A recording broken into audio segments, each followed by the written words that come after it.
हाँ बच्चों वाह देखिए इस पे इक्वेशन ऑफ ट्राइजेक्टरी पे बेस्ड हम इक्वेशन प्रैक्टिस करते हैं। छोटी सी देखो बहुत ही आसान होता है। y is equal to ax minus bx square then find theta मतलब angle of projection and horizontal range find out करना है। तो बच्चों ऐसे इक्वेशन को कैसे करेंगे हम? जो मेन इक्वेशन हमारी जनरल इक्वेशन है y is equal to x tan theta minus bracket में 1 माइनस x बाई r, इस इक्वेशन को इस गिवन इक्वेशन से कंपैरिजन करते हैं। ठीक है क्या? उसके बाद में क्या करना होता है? देखिए पहले इनको मल्टीप्लाई कर दिया हमने इक्वल टू y। एक बात ध्यान रखने की ये है कि यहाँ y जनरल जो मेन इक्वेशन है हमारी y का कोफिशिएंट 1 है, तो गिवन जो प्रॉब्लम में जो गिवन इक्वेशन होगी उसका कोफिशिएंट भी 1 होना आवश्यक है, जरूरी है।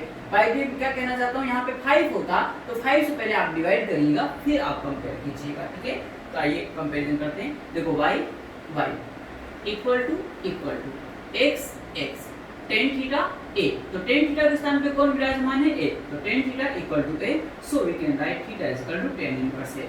This is the angle of projection. आगे कहानी चलते हैं। Minus x square tan theta upon r, tan theta upon r के स्थान पे कौन विराजमान है? b।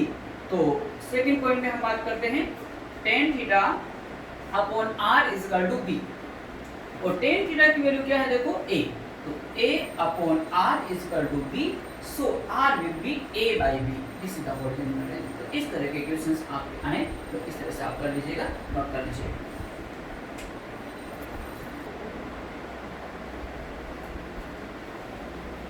बच्चों एक और क्वेश्चन इसी प्रकार का करते हैं। देखिए इस क्वेश्चन को समझते हैं कि एक पार्टिकल को हॉरिजॉन्टल से 45 डिग्री पे प्रोजेक्ट किया गया और एक बॉल है, बॉल से 8 मीटर पहले यहाँ से प्रोजेक्ट किया जाता है और 45 डिग्री एंगल बनाते हुए, और जस्ट उसको टच करते हुए वो पार्टिकल बॉडी बॉल जो भी है वो आगे की तरफ जाता है और इसके फुट ऑफ द बॉल से 4 मीटर आगे जाकर गिरता है। ठीक है, हमें फाइंड आउट करने को बोला जा रहा है what is the height of this ball, इस बॉल की हाइट क्या होगी। ठीक है, तो बच्चों यहाँ पे हम इस पॉइंट के कोऑर्डिनेट x y कंसीडर कर लेते हैं। तो ये x की वैल्यू कितना हो गया? 8, और ये height of the ball y। तो इस प्रकार के इक्वेशन को सोल्व करने के लिए हम यूज कर रहे हैं इक्वेशन ऑफ ट्राइजेक्टरी। तो बच्चों यहाँ पे equation of trajectory y is equal to x tan theta 1 minus x upon r। बच्चों y क्या है? y height of this ball, इस बॉल की हाइट। x की वैल्यू कितनी है? देखो यहाँ पर x की वैल्यू कितनी है? 8 मीटर। यहाँ से ये बॉल की x कोऑर्डिनेट y हमें कैलकुलेट करना है, हाइट है उसकी, और r रेंज ये 8 आगे 4 मीटर आगे जाके गिर रहा है, तो टोटल डिस्टेंस कितना हो गया? हॉरिजॉन्टल रेंज कितना होगा? 8 plus 4 is equal to 12 meter. और बच्चों थीटा आपको दे रखा है 45 डिग्री। सारी वैल्यू ये पुट करते हैं हम यहाँ पे and we can obtain the value of y, that is the height of the ball। x की वैल्यू बोलिए 8, tan 45 डिग्री, tan 45 1 होता है, 1 माइनस x 8, r की वैल्यू कितना है? 12। इसे सोल्व कर लीजिए बच्चों, 8 इंटू 1 माइनस 8 बाई 12 का मतलब 2/3, 1 माइनस 2/3 इज इक्वल टू 1/3, तो 8/3 meter. This is the height of the ball. इस प्रकार से हमें प्रूव करना है। प्लीज नोट कर लीजिए।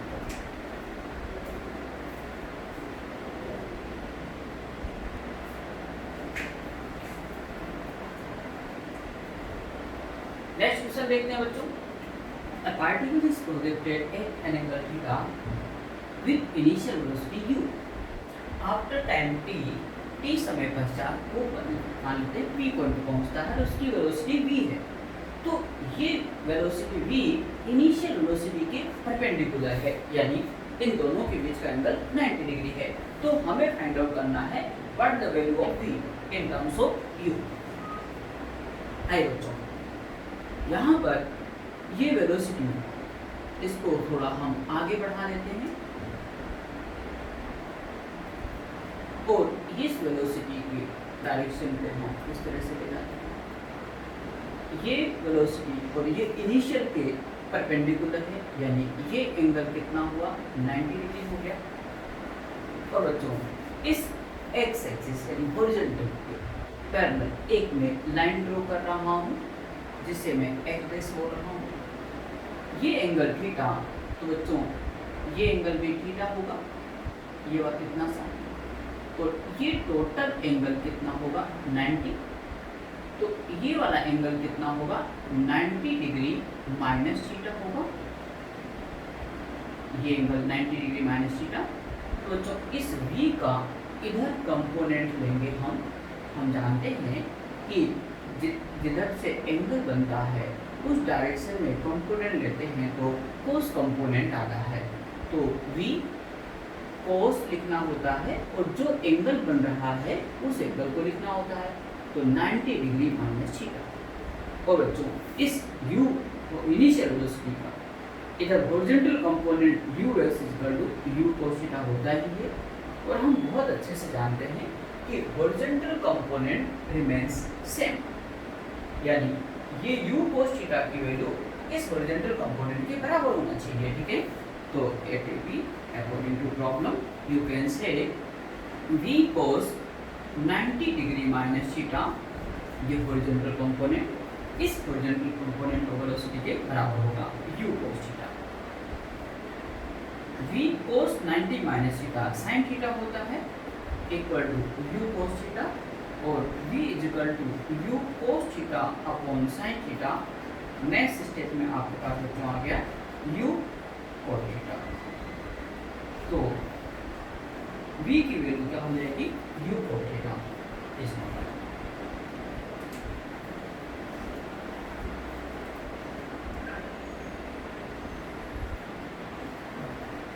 बच्चों अब मालूम कर रहे हैं अपन comparison of two projectile for same range. जो पहले भी अपन कर चुके हैं, फॉर सेम रेंज के लिए एक बार एंगल ऑफ प्रोजेक्शन अगर थीटा लेते हैं तो दूसरी बार क्या लेना होता है 90 डिग्री माइनस थीटा। लेकिन इन दोनों केस में जो प्रोजेक्टेड वेलोसिटी है इनिशियल वेलोसिटी u सेम होना चाहिए, ठीक है। तो रेंज क्या मिलती है हमको सेम मिलती है, लेकिन हाइट इनकी अलग अलग मिलती है। ये अपन पहले बात कर चुके हैं। लेट h1 h2 ये हाइट है इनकी, ठीक है ना। तो ये रेंज तो सेम मिल गई, लेकिन इनकी हाइट है, टाइम ऑफ फ्लाइट है, उनके बारे में बातें करते हैं अपन, ठीक है। तो रेंज सेम मिलेगी बट हाइट फर्स्ट केस में h1 is equal to u square sin square theta upon 2g, जब एंगल ऑफ प्रोजेक्शन हमने थीटा लिया तब। दूसरे केस में h2 होगा बच्चों u square sin square 90 degree minus theta upon 2g, और sin 90 माइनस थीटा क्या होता है cos थीटा। तो नेक्स्ट स्टेप पर लिख सकते हैं u square cos square theta upon 2g। अब इन दोनों के रिजल्ट हम फाइंड आउट करते हैं। अगर h1 प्लस h2 कोई कह दे कितना होगा, ये स्टैंडर्ड रिजल्ट ध्यान रखना बच्चों, स्टार लगा देता हूँ, ठीक है। देखो तो इन दोनों को आप ऐड करेंगे तो u square upon 2g common आ गया, u square upon 2g, bracket में कौन आया sin square theta plus cos square theta. और हम जानते हैं बच्चों बचपन से ये वैल्यू क्या होती है 1। तो नेक्स्ट स्टेप क्या आ गया आपके पास u स्क्वायर अपॉन 2g, ये थर्ड रिजल्ट। तो कई बार पूछा जाएगा h1 प्लस h2 कितना, तो आपको डायरेक्ट याद रखना होगा u स्क्वायर अपॉन 2g, ठीक है। ये उस हाइट के बराबर हो गया जैसे मोशन बाय ग्रेविटी में किसी बॉडी को, किसी बॉल को हम वर्टिकली अपवर्ड u वेलोसिटी से प्रोजेक्ट करते हैं, तो what is the maximum height attend by the body, वो भी u स्क्वायर अपॉन 2g के बराबर ही होती है, ठीक है। यहाँ पे दूसरा पॉइंट आ रहा है h1 अपॉन h2 पूछ दिया जाए तो दिस अपॉन दिस डिवाइड करूंगा बच्चों, तो क्या हो जाएगा sin square theta upon cos square theta, बाकी तो सब कैंसिल हो जाएगा, क्या लिख दूं tan स्क्वायर थीटा। अगला पॉइंट आ रहा है अगर h1 h2 को मल्टीप्लाई करो इन दोनों को, तो इन दोनों को मल्टीप्लाई करके सोल्व करने से आपके पास रिजल्ट आता है r square by 16। Standard result है, आपको ध्यान रखना है, ठीक है। या इसे आप ऐसा भी लिख सकते हो r equal to 4 under root बोलो h1 h2। अगली इंफॉर्मेशन आ रही है regarding time of flight. Time of flight पहले केस में t1, इस केस में t1 मान लेता हूँ और दूसरे केस में t2 मान लेता हूँ। तो वो क्या होता है बच्चों, आइए देखिए। Time of flight in first case 2u sin theta by g, main formula जब एंगल ऑफ रोटेशन थीटा था। तो दूसरा t2 इक्वल टू क्या हो जाएगा 2u sin 90 minus theta, direct मैं cos थीटा लिख देता हूँ 2u cos theta upon g t2। अब इनसे रिजल्ट निकल रहे हैं जो कि मैं स्टार लगा के लिख रहा हूँ। t1 अपॉन t2 पूछ लिया जाए बच्चों तो कितना हो जाएगा बोलो tan theta. t1 upon t2 tan theta के बराबर है। और अगला रिजल्ट आ रहा है आपके पास में t1 t2 दोनों को मल्टीप्लाई करके रिजल्ट अगर हम फाइंड आउट करेंगे तो बच्चों 2u sin theta upon g and 2u cos theta upon g। तो यहाँ पे इनको सोल्व करिए तो कितना आ रहा है बोलो 2, ये रहा आपके पास में u square 2 sin theta cos theta upon g और ये g। ये बच्चों क्या है देखो u square sin 2 theta upon g r हो गया, जिसे नेक्स्ट स्टेप पे 2r अपॉन g लिख सकता हूं मैं। तो t1 t2 equal to this 2r upon g। तो यहाँ पे g कांस्टेंट होता है, 2 कांस्टेंट है, तो हम ऐसा भी लिख सकते हैं t1 t2 directly proportional to r। ऐसा भी कई बार रिजल्ट डायरेक्ट क्वेश्चन की फॉर्म में पूछ लिया जाता है, ठीक है ना। तो प्लीज नोट करें आप लोग।